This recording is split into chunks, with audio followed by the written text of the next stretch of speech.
Bismillahi wa salatu wa salamu ala rasulillah. Assalamu alaikum wa rahmatullahi wa barakatuh.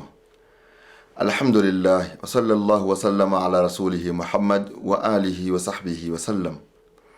Watukufu wa Islam, nakuja mbele yenu baada ya siku nyingi kwa sababu kuna swali nimeulizwa si mara moja bali limerudi kuulizwa. Basi nasema wacha nijaribu kutoa mwelekezo. Je, Muislam anatakiwa kuziheshimu au kuzifuatilia sheria zinazotiwa na viongozi kwa ajili ya Ebola? Subhanallah. Kuna maswali mengine yanaulizwa kwa ukweli yanatuweka mpaka aibu, yanatia aibu. Kwa nini Muislam ajidhanie kwamba yeye hafai kuheshimu hizi sheria? Ebola nini? Ebola sote tunajua ni magonjwa, maradhi ambayo leo ni msimu wa 17 katika nchi hii Kongo. Lakini mpaka leo inapozuka magonjwa haya bado watu wanauliza, je, tufuate?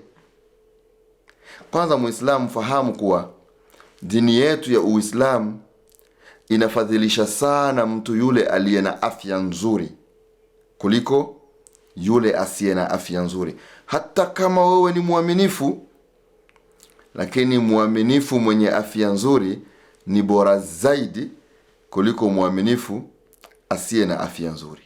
Anasema Mtume Muhammad sallallahu alayhi wa alihi wa sahbihi wa sallam katika hadithi iliyopokewa na al-Imamu Muslim katika sahihi yake, hadithi ya 2664, nayo imekuja kutoka kwa Abi Huraira. Mtume asema, al-mu'minu qawiyyun, muaminifu mwenye nguvu au muaminifu mwenye afya nzuri, khairun wa ahabbu ila Allahi min al-muslimi dhaif.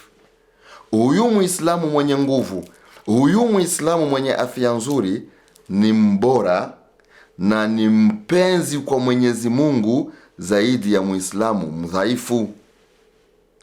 Muaminifu yule mwenye afya nzuri ni mbora mbele ya Mungu kuliko muaminifu asiye na afya nzuri. Na si kwamba Mungu anamtupilia huyu ambaye hana afya nzuri, bali ni pale unapokuwa na afya nzuri, basi wewe uko tayari, uko apte kuyajibu maamrisho ya Mwenyezi Mungu sawa. Hebu tuchukua ibada kubwa sana, ibada ya saumu. Ilipoteremka amri ya saumu, ilikuwa ni amri kwa kila Muislamu, mwanamume kama mwanamke, ambaye amefikia kiwango cha kubaligh, kutoa watoto tu. Lakini yeyote aliyebaligh, mwanamume au mwanamke, ni lazima asaumu Ramadhan. Ama inapokuja istithnai, inapokuja exception, inasema nini? Faman kana minkum maridan au ala safarin fa'iddat min ayamin ukhar. Ama yule atakayekuwa miongoni mwenu ni mgonjwa au ni mwenye kusafiri, basi ataakhirisha saumu yake katika masiku mengine. Unaona? Na ibada kubwa katika Uislamu kama hii, ibada ya saumu, Mwenyezi Mungu anawatoa wasafiri na wagonjwa wasisaumu, bali watasaumu wasafiri watakapofika katika maeneo yao, na wale waliokuwa wagonjwa watakapopona maradhi yao. Kwa nini hili? Kwa sababu safari ni jambo lenye kumponza mtu, linamkonsome mtu safari. Ugonjwa pia vile vile unakonsome. Kwa hiyo kuongeza saumu juu yake, wakati saumu yenyewe vile vile ni yenye kumponza mtu, itakuwa ni gharama kubwa kwenye nafsi ile. Mwenyezi Mungu ameleta pale istithnai, akahufifisha kwa wale wasafiri na kwa wale wagonjwa wasisaumu. Kwa hiyo afya yako kuwa njema ni kitu kikubwa sana kwenye Uislamu. Ndio utaona kwenye ibada zote kuna takhfif kwa wale ambao afya yao si njema. Mathalan kwenye swala, sote Waislamu tunafahamu kwamba kusimama qiyamu kwenye swala ni moja ya nguzo ya swala. Lakini je, akawa mtu mgongo wake haumruhusu kusimama, ataswali? Hataswali? Ataswali au kaidan, akikaa, au ala junubihi, au atakuwa hata analalia mbavu zake lakini anaswali? Bali yuko bora zaidi huyo aliyeswali akisimama, kwa sababu amekamilisha ile nguzo ya kisimamo. Hata tukirudi kwenye Ebola ni maradhi ambayo Kongo hapa hatufai tena kuuliza maswali kuhusu Ebola. Ebola yenyewe maradhi mabaya yenye kuambukiza, ya hatari sana, yenye kuua haraka. Inapokuja katika mji, Muislam anatakiwa kujilinda ili awe kwenye afya nzuri. Na njia za kujilinda, njia za kujikinga, Uislamu tayari umeshaufundisha. Uislamu umetusomesha. Imekuja katika hadithi ya Bwana Mtume Muhammad sallallahu alayhi wasallam, iliyopokewa na al-Imam Abu Daud rahimahullah katika sunani yake, kuwa hadithi ya 3855, na ikapokewa pia na al-Imam Ahmad bin Hanbal rahimahullah katika musnad yake kuwa hadithi ya 18477. Mtume wetu Muhammad sallallahu alayhi wa alihi wa sahbihi wasallama atupa funzo kubwa sana kuhusu afya yako. Anasema Mtume, tadawau ibadallah, jitibisheni enyi ninyi waja wa Allah, jitibuni enyi ninyi waja wa Allah, fa innal ladhi anzala daa, kwa hakika ya yule ambaye amekuteremshieni maradhi, anzala dawa, pia ameteremsha dawa. Kwa hiyo kujitibu, kujitunza katika Uislamu ni amri kutoka kwa Bwana Mtume Muhammad sallallahu alayhi wa alihi wa sahbihi wasallam. Asema jitunzeni enyi ninyi. Kwa nini tujitunze? Kwa sababu kila maradhi ambayo Mwenyezi Mungu ametuma lazima itakuwa ina dawa. Labda washershera hawajafikia, lakini ikiwa ni maradhi iko duniani, Mwenyezi Mungu, Mtume Muhammad sallallahu alaihi wasallam anasema hiyo maradhi Mwenyezi Mungu ameituma pia na dawa yake. Sasa hizi sharia zinazowekwa kwa ajili ya Ebola ni moja katika njia ya kujitibu, kwa sababu madaktari, matabibu katika kutibu, kwanza wana prinsipu, wana kaida ile kubwa sana, wanasema vaut mieux prévenir que guérir. Ni bora kukinga zaidi ya kutibu. Unapokuja ugonjwa katika eneo, wale matabibu, madaktari, scientists, wa medecin wanapendekeza zaidi kukinga watu na ugonjwa ule usiwapate, kuliko uwapate alafu ndo waanze kutibu. Sasa hii mikakati inayoletwa, kuosha mikono, kupunguza kujumuika na watu wengi, kupunguza kuendea maeneo hayo ambayo yana maradhi, hii mikakati ni mikakati inayopangwa na matabibu, hata si serikali, bali ni matabibu, ili kuweza kukinga watu na kutapakaza maradhi haya. Na hii mikakati anatakiwa pia Muislamu kuifuata, kwa sababu mikakati hii inaingia katika njia ya kujitibu. Hiyo njia ya tiba ni ndefu, inaanza kwenye kujikinga kwanza na maradhi, na si Ebola tu. Miaka yote nenda rudi tunaambiwa hapa tulale katika chandarua kwa kuepuka malaria. Miaka yote tunaambiwa Kongo hapa tuepuke kuwa na matope katika mitaa yetu, kwa sababu inazaa mbu na hizo mbu zaleta malaria. Miaka yote Kongo watu wanaambiwa waoshe mikono yao kwa sabuni au majifu kwa kuepuka kipindupindu. Hayo njia hizi ni njia zinazokinga watu na maradhi, kwa kuwa kukinga ni bora kuliko kutibu. Sasa maradhi yametujia na tuna njia mojawapo ya kujikinga. Njia hizo zinapoletwa, Muislamu usiulize je, twatakiwa na sisi kuzifuata? Ni lazima, kwa sababu Mwenyezi Mungu anakupenda ikiwa una afya nzuri. kwa sababu Mtume Muhammad sallallahu alaihi wasallam anakulazimisha, anasema tadawau, jitibisheni. Hiyo katika kujitibisha, basi njia mwanzo wake ni kwanza kujikinga na maradhi, na hizi njia zenyewe za kujikinga za Ebola hizi ndo hazina tatizo na Uislamu kabisa. Kuosha mikono, kwani Muislamu unajiuliza maswali kabla ya kuosha mikono yako? Muislamu unaosha mikono mara ngapi kwa siku? Sisi tutawadha kabla ya kila swala.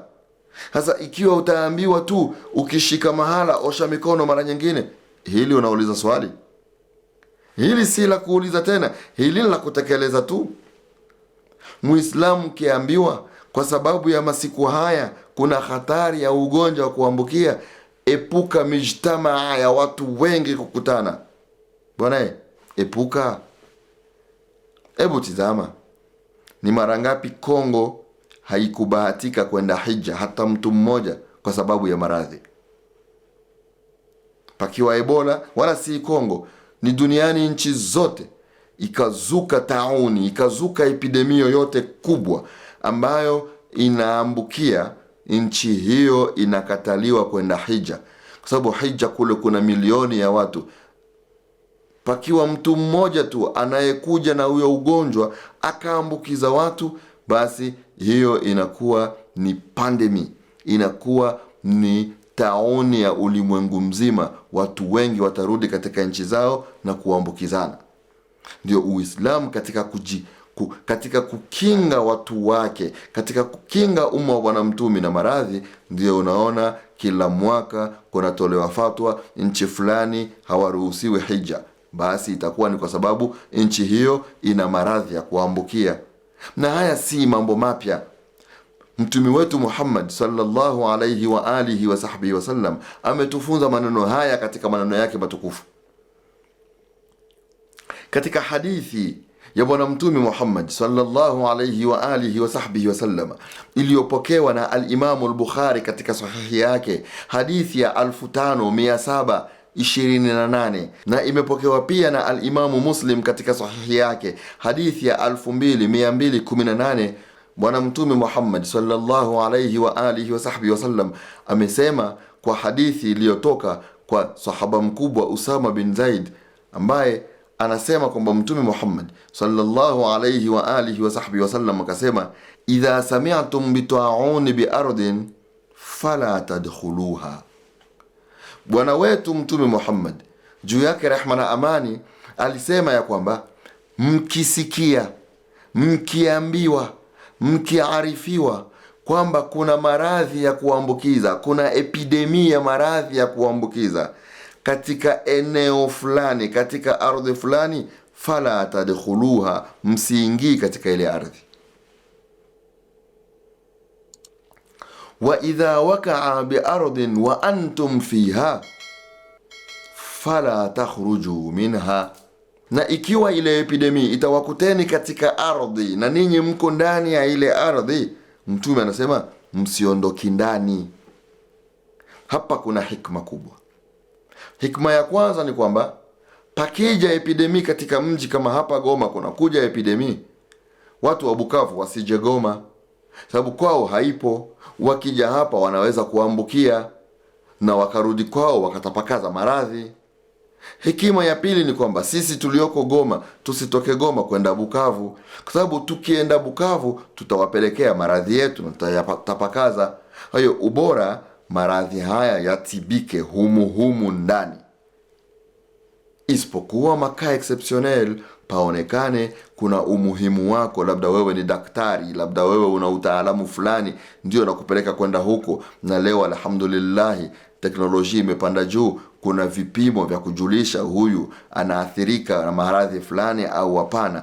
Ndio unaona kuna kuna uwezekano ule na urahisi wa kusafiri, pamoja na kwamba kuna maradhi. Lakini Uislamu tangu mwanzo umeleta mesure barriere hizi entre autres confinement.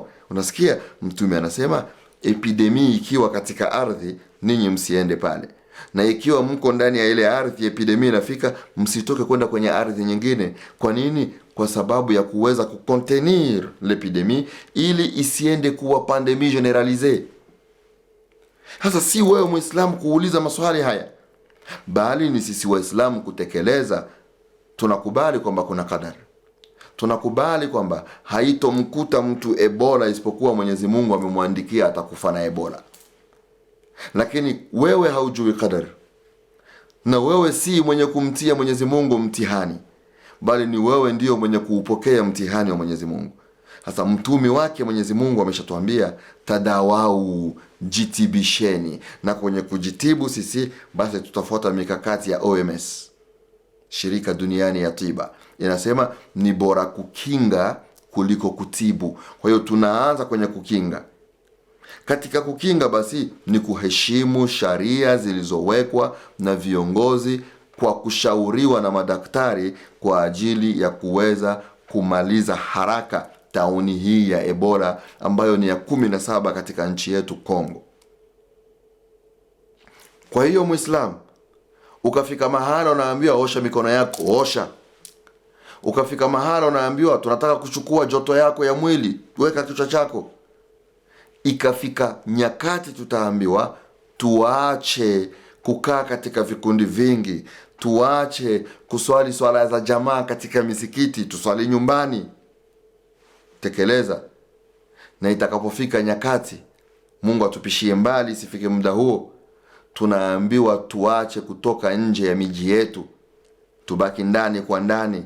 Miji iliyoathirika isiwe na mawasiliano na miji ambayo haijaathirika. Wewe Muislamu usinungunike. Haya ni mafunzo ya bwana wetu Mtume Muhammad sallallahu alayhi wa alihi wa sahbihi wa sallama. Ebola ni maradhi yako, lakini tuishi nayo. Kuishi nayo ni nini? Ni kutekeleza mikakati hizi, onyo hizi za wataalamu wa afya, na hapo tutakuwa sisi ni wenye kujikinga na Ebola na kuimaliza katika jamii yetu. Wassalamu alaikum wa rahmatullahi wa barakatuhu.